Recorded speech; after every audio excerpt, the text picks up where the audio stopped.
Received a request for child support from a woman I've never met. I'm a cis woman and have never had children. Plus updates. Original post. A few days ago, I received a notice from an attorney that I'm being sued for child support from a woman I have never met nor heard of.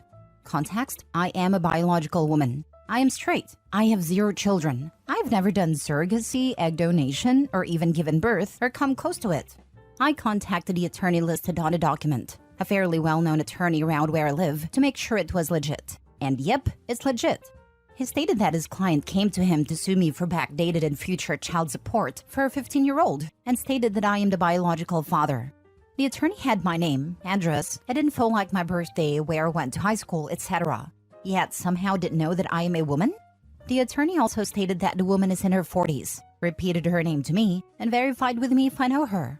I stated I've never met or heard of her. I'm a biological woman who has never had a child, and even brought up that if I was a man and was the bio-dad, how would she not be in trouble for statutory rape, as I would have been barely 15 when the child was conceived, and she would have been mid to late 20s.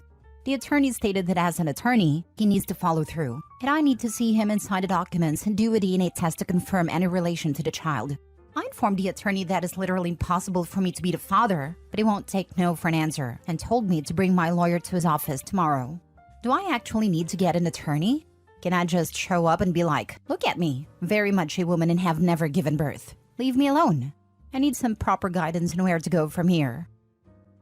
Now for the top advice before reading the update. Do not meet with this a-hole. Let them serve you a court summons if they want, and show up in your Sunday's best. And bring your birth certificate with you. Do not go to his office. Let him sue you and show up to court with birth certificate in hand. Definitely no DNA test. This whole thing sounds weird. What about a bar complaint for mispresenting facts to the court? Correct, or failing his duty to properly investigate a claim prior to bringing an action. Now for the update. First, to answer some questions I received via PM and saw posted. No, I do not have a masculine/gender-neutral name. I actually have a very long feminine first and middle name. Both are also spelled very uniquely. Yes, I have brothers. No, none of them have passed, so I wasn't being sued in their place. They're all alive and well, and even easier to get in touch with than I am, as I'm not even in social media, and they are all very active in social media and have public pages, LinkedIn profiles, etc. Much easier to find randomly through a Google search. Yes, I also have a father. No, he wasn't the one I was being sued for child support on behalf of. In the beginning, this woman stated that I didn't even have any family, by the way. She told the attorneys I can give him the family he's never had, since he's been alone his whole life, referring to me as he. Even if one of my brothers was the father and I did a DNA test, which I didn't, there would still be no way to prove I'm biologically related to this child, as I'm adopted. The only relation to my siblings is literally because my parents signed a piece of paper and drove to pick me up from state custody. Also, if she were trying to set up the DNA test to prove a familial link to the kid without a father present, if she knew anything worth her time about my family, she would have gone to my sister, who is biologically related to the rest of my adoptive family, adopted from another family member. No, I thankfully have not been a victim of identity theft. This was not someone posing as me. And thankfully there was no shady stuff in trying to change the paperwork from bio-dad to mom.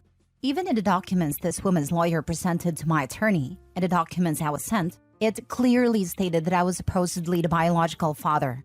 Now as to what happened. I went to the attorney's office with my attorney as he requested during our call yesterday. And guess what? The suit was dismissed. It happened very quickly, thank God. I thought we would meet with the judge, because that's how I assumed it worked. But we went to the lawyer's office and met with him and the woman who filed the suit. I got an attorney as I reached out to a friend who lives in my state, as a lot of his families are attorneys, one of the families where it's in their blood basically. Turns out, his aunt handles family cases. He got me in touch with her and we spoke. After I told her the situation, she laughed and said she'd do it pro bono just for the entertainment. Apparently, she knows the other attorney and says he's a prick, so I guess that's a benefit for me since she was more than happy to represent me. We met with the attorney, showed my birth certificate, ID, passport, adoption papers, and my initial BC prior to adoption for good measure. The attorney was frustrated with his client obviously, but very kind with myself and my attorney about it. He apologized for the inconvenience. The whole thing was dismissed, and while my attorney initially suggested an order of protection, because clearly this woman was unwell, as while we were in the office, she was saying that I was a man who had a sex change to dodge support, which is why she referred to me as he and said I make more than enough money, and my money belongs to her and our child, etc., etc. We ultimately decided against a restraining order, as after all of the insanity, she was honest about how this came about. She, myself, and my male cousin used to work in the same place over a decade ago. I worked a different shift in a different part of the building. She was a secretary, and he was a typical office worker. He is the father of her child, as apparently they had known each other for years prior. But he is also now a convicted violent felon, currently incarcerated and not on a birth certificate. They are the same age, and they went to school together in the next town over. Since she had access to my information, as the office still has prior employee records, and knows I'm his cousin as he told her I was his cousin and I worked there, even though I never crossed paths with either of them there. Didn't even know she worked there. Knew he did, but never saw him due to different shifts/areas. She said she confirmed the connection via Facebook, because he has our family listed, and with that, she was able to link my cousin to his father, which led to my mother as he has her listed as a sister. She's his sister-in-law. My mother was always my emergency contact, so she has access to the information. She said since she was able to get my contact information in the easiest way, she figured she could throw a suit at me, get a DNA test, then lead back to him, and she would try to go over him and sue my uncle for support, as he retired from a good job and has disposable income, and my cousin is incarcerated. No, I don't understand her thought process, because honestly, I have no idea how any of this works, or if that is even a thing she could possibly do. Also, she said she was recently fired, which is why this came up now. And since she knew my cousin was incarcerated and she needed money, she found me via our last name and made a copy of my resume and important info in my life. After all the theatrics and chaos, etc., she said she finally decided to give up the fight because she realized she couldn't win. Especially once I presented my paperwork and mentioned that some of it was my initial adoption/birth records before the adoption. That's when she realized there was zero chance that the DNA test would get her where she wanted with everything. Sorry if this isn't the super exciting update you were looking for, but I'm just glad it's over. At the end of it, I just hope she gets help, but I'm staying far away and warning my family about her. I hope you all have a great day. Wow, what a psycho. I get that she is desperate, but she should have texted your cousin's dad and told him about the situation and then went from there. But you should at least let your uncle know that he has a grandson out there that he did not know about, so he can decide what he wants to do about that situation. I definitely am going to inform him and more members of my family just in case. However, according to her, she has no way of contacting anyone else in my family. She only got my info from taking it from an old employee file from a decade ago. That may be possible, but if she found out where you live, she could have at least sent you a certified letter explaining the situation, and I'm sure you would have gotten your uncle in touch with her, lol. That's what I figured too. Without sounding mean, she seems very unwell. She genuinely thought this was the best method to handle the situation. Unfortunately, in the end, she screwed herself over. The suit has been dismissed, and now she'll most likely be reported to the former employer for stealing private records. Plus, my uncle has no responsibility for this kid. He doesn't even have a relationship with his son nowadays, since he's incarcerated for life. Her best option at this point is to pursue paternity with a violent convicted felon that isn't even allowed around children. I feel for her, but I hope she gets any help she needs and things get better for her and the kid. I hope she gets the help that she needs as well.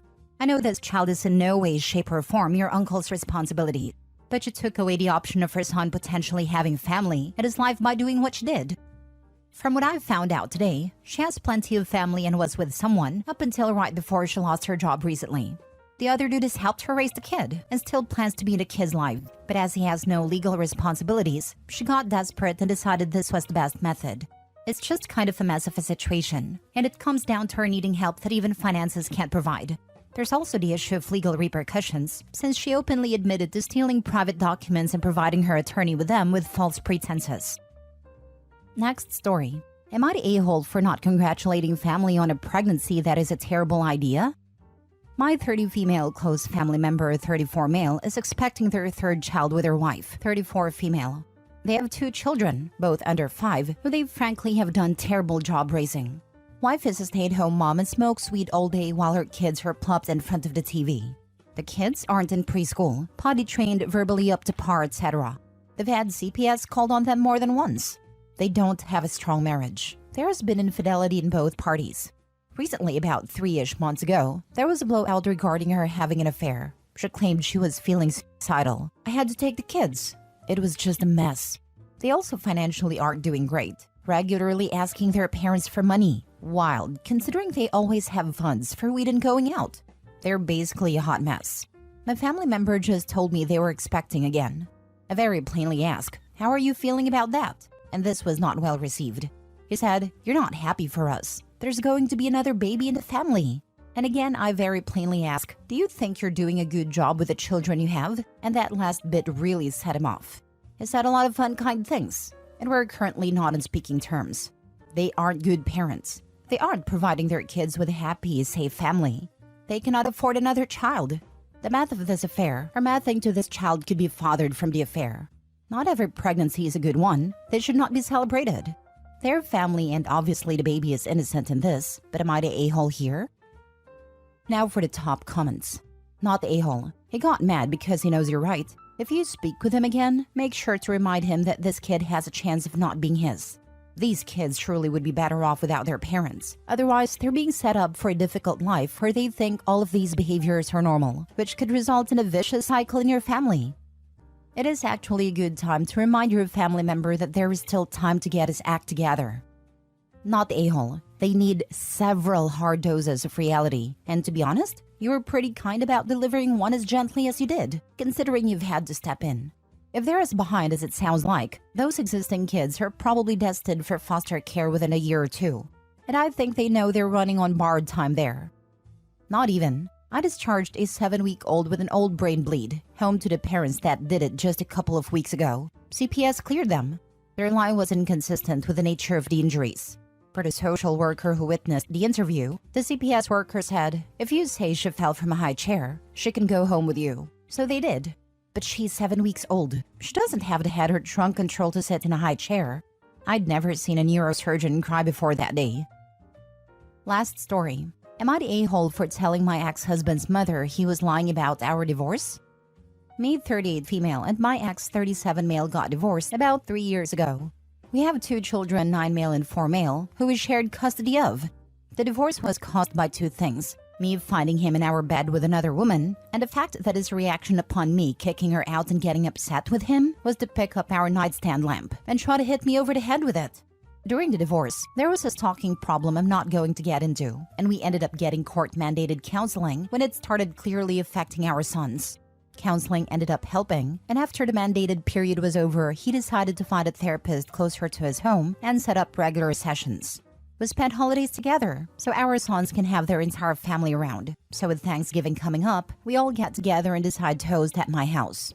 While our kids are out getting some quality grandparent time with my parents, me, my brother, ex, and mother-in-law are sitting around and chatting to relax a bit. And a conversation turns from the holiday season to our sons and to our divorce. My mother-in-law mentions that it's nice seeing us still being civil, instead of at each other's throats. And ex mentions that talking about it helped. I initially think he's talking about therapy, as I'm sure anyone would, but then he starts talking about it further. According to him, we just didn't mesh well together as spouses, and we both grew miserable in the relationship. When he saw it was upsetting our sons, he took it upon himself to start the discussion. After a very long and difficult conversation, we both decided divorce is the best option. He then tells his mother that he was lucky our talk had been peaceful, instead of a mess like online stories. I admittedly wasn't thinking. It mentioned how I wouldn't say cheating on me and then trying to knock me out was peaceful, but that I was glad he had such an optimistic view of it. His mother lost it on him, while me and brother just dipped for a bit. And afterwards, ex pulled me aside to tell me that it wasn't right for me to tell his mom about what happened and air his dirty laundry.